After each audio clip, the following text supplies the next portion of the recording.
ଏକ ଜାନୁଆରୀରୁ ହ୍ୱାଟ୍ସଆପ୍ ପୁରୁଣା ଫୋନ୍ରେ କାମ କରିବ ନାହିଁ। ଆସନ୍ତୁ ଜାଣିବା ଏହାର ସର୍ଭିସେସ୍ ଖବର ବିଷୟରେ। ଲୋକପ୍ରିୟ ମେସେଞ୍ଜିଂ ପ୍ଲାଟଫର୍ମ ହ୍ୱାଟ୍ସଆପ୍ ଏହାର ଉପଭୋକ୍ତାଙ୍କ ପାଇଁ ବଡ଼ ଖବର ଆଣିଛି।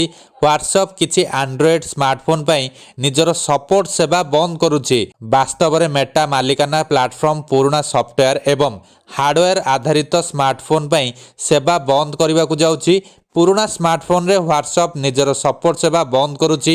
1 ଜାନୁଆରୀ 2025ରୁ WhatsApp Samsung Galaxy HTC One X ପରି ଅନେକ ପୁରୁଣା ମଡେଲରେ ସେବା ବନ୍ଦ କରିବ। ଏହାର କାରଣ ହେଉଛି ଏହି ଫୋନ୍ ପୁରୁଣା ସଫ୍ଟୱେର୍ ଏବଂ ହାର୍ଡୱେର୍ରେ ଚାଲୁଛି, ଯାହା ବ୍ୟବହାରକାରୀଙ୍କ ସୁରକ୍ଷା ପ୍ରତି ବିପଦ ସୃଷ୍ଟି କରୁଛି।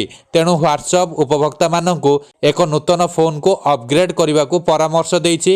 ଯେଉଁ ସ୍ମାର୍ଟଫୋନ୍ ପାଇଁ ହ୍ୱାଟ୍ସଆପ୍ ସପୋର୍ଟ ସେବା ବନ୍ଦ କରାଯାଉଛି ସେସବୁ ମଧ୍ୟରେ ଆଣ୍ଡ୍ରଏଡ୍ କିଟକାଟ ଏବଂ 10 ବର୍ଷରୁ ଅଧିକ ପୁରୁଣା ଆଣ୍ଡ୍ରଏଡ୍ ସ୍ମାର୍ଟଫୋନ୍ ରହିଛି। ଜାନୁଆରୀ 1ରୁ ଏହି ଫୋନ୍ଗୁଡ଼ିକରେ ହ୍ୱାଟ୍ସଆପ୍ ଆପ୍ଲିକେସନ୍ ସେବା ବନ୍ଦ କରାଯିବ।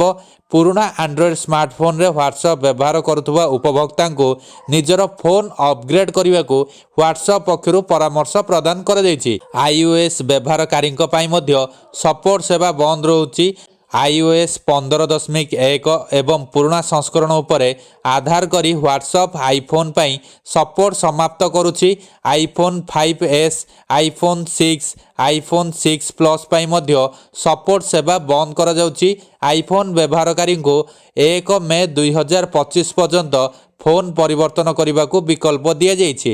ହ୍ୱାଟ୍ସଆପ୍ ସପୋର୍ଟ କାହିଁକି ବନ୍ଦ କଲା? ପୁରୁଣା ସ୍ମାର୍ଟଫୋନ୍ ପାଇଁ ହ୍ୱାଟ୍ସଆପ୍ ଆପ୍ ସପୋର୍ଟ ସେବା ବନ୍ଦ କରୁଛି କାରଣ ଏହି ଫୋନ୍ଗୁଡ଼ିକ ହ୍ୱାଟ୍ସଆପ୍ର ନୂତନ ବୈଶିଷ୍ଟ୍ୟକୁ ସପୋର୍ଟ କରୁନାହାନ୍ତି। ହ୍ୱାଟ୍ସଆପ୍ ଦ୍ୱାରା AI ସହିତ ଅନେକ ନୂତନ ବୈଶିଷ୍ଟ୍ୟ ଯୋଡ଼ାଯାଇଛି।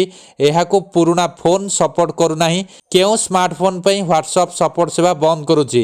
ଯେଉଁ ସ୍ମାର୍ଟଫୋନ୍ ପାଇଁ ହ୍ୱାଟ୍ସଆପ୍ ସେବା 1 ଜାନୁଆରୀ 2025ରୁ ବନ୍ଦ କରାଯାଉଛି ସେସବୁ ଫୋନ୍ ମଧ୍ୟରେ ଲୋକପ୍ରିୟ phone brand Samsung, LG, Sony ଏବଂ HTC କମ୍ପାନୀ ରହିଛନ୍ତି।